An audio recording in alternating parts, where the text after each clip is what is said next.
wrapping up the day. Turn the light off here, save some energy. Got a lot of stuff going on. Exciting stuff. Make sure I lock that door over there. A lot of exciting stuff going on. People starting this week. Production manager starting this week. We had a new painter start this week. Another painter laborer start last week.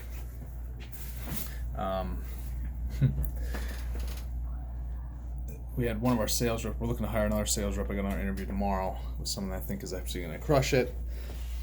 One of our sales reps had to take some PT, personal time, to head to Texas for some family stuff, which is understandable given the circumstances. And so right now, as a business owner, I'm not only running multiple companies, I'm also a project manager until our project manager starts on Wednesday. I'm also the sales rep until our sales rep gets back and we get the second sales rep. It'll be nice when we have two sales reps. Let me show you where they're going to go. We reorganize the office. But I'm doing all that because sometimes you just have to do that. So sales reps are going to be one desk, two desks. That's where they're going to be, right next to the production manager, right here. And then we've got HR through that window, and we've got let's see, over here we got accounts payable, two accounts payable / receivable, and then obviously the property manager and maintenance techs out on the field. But sometimes when growing the business, you got to be able to do multiple things and wear multiple hats. And your top people have to be able to do multiple things, sit in multiple seats, and wear multiple hats, and that's what we're doing right now. And we're in the middle of getting job descriptions that then turn into deliverables, so document-based, like what's the performance expectations, what the deliverables are, and then based off that, we're coming up with basically training. So when we have new employees, we're going to have, and this is all going to be documented. So basically someone starts in these roles, because all these roles will end up having more of them. We're going to have more than one project manager at some point. We're going to have more than two sales reps at some point. We're going to have more accounts payable, receivable people. We're going to have more in the HR department at some point. And so we're trying to get a lot of this stuff documented and situated so that our org chart is looking right, our processes are looking right. And I'm not like a big process guy, but I've noticed that we have to have some processes, meaning I'm a process guy, but at the same time, I'm not a process guy. So I'm a process guy from the same standpoint of when you're scaling, you have to have some type of process and structure.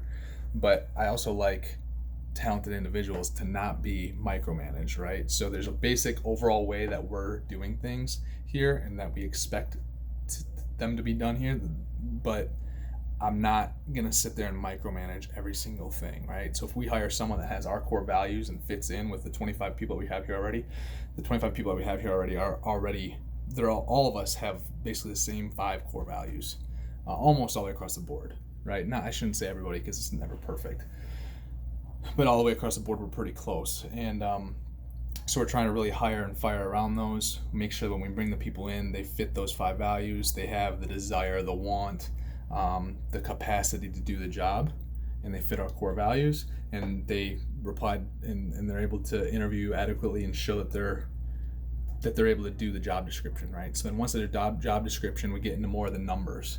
So you're reliable for X number of sales, doing X number of estimates annually, doing, producing X amount of paint revenue annually if you're a painter or project manager. So you have the deliverables, right? And just the expectations that we have here. And that's like a 1 to 2 page sheet. Sometimes it's 3 pages long. And then the training manual should be able to get them to be able to hit those KPIs or those numbers that are in the deliverables. So trying to work through all that, but right now all of us wearing so many different hats. Being a production manager, typical production manager in the painting world will, oversee and produce $40,000 to $50,000 a week. Right now I'm tabbed probably at like $10,000 a week from that standpoint. From a sales rep position, typically an average salesperson will do 15,000 a week average. The really good ones will do 25 to 30. I did 15 in a day wearing all these other hats, right? So you have to be able to put your head down and grind and be in and identify all the seats that you have to occupy. And we've identified those, everything that I'm occupying and everything that our controller's occupying and was occupying, and same thing with our chief operating officer. And we identified those spots to then hire for those spots so we can grow our capacity, to grow scale, to take our business from where we're at today and 10 exit, 100 exit, 10 years from now, 1,000 exit, right?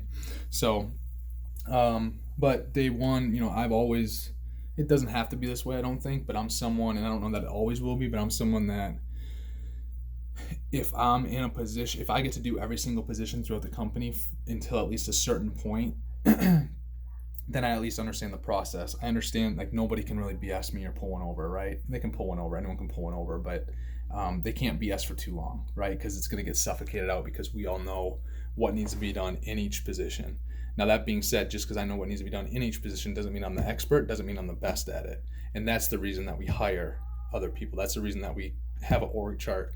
That's the reason that we set a vision and then build an org chart and have that org chart filled with people who are able, wanting, fit our core values, to do the job, able and wanting to do the job, fit our core values, and have the capacity to do the job as well. Because just because someone can do a job doesn't mean they have the capacity to do it at the level or do it in the volumes that we need to have it done around here. A lot of excitement going on. I think we're going to be at, starting next week, I think we're going to be at 26 employees, I think, between the properties and the, actually, let me count it. I have it in front of me. Between the properties and the painting company. 1, 2, 3, 4, 5, 6, 7, 8, 9, 10, 11, 12, 13, 14, 15, 16, 17, 18, 19, 20, 21, 22, 23, 24, 25, 26, 27. 27, but I think we're losing one of them. So 25 to 27 employees. A year ago, I think we're at 13 or something, or 14. So we're growing. We're going to grow more. Huge opportunity here. If you're a go-getter, if you want to sell some stuff, if you want to work commission only, we're looking for more sales reps. We're going to be looking for more project managers. I would say we're probably 3 to 6 months away from that. And we're just going to be looking for more and more good, high quality people who fit our values, who have the capacity, who have the desire, the want to go out and do some big things.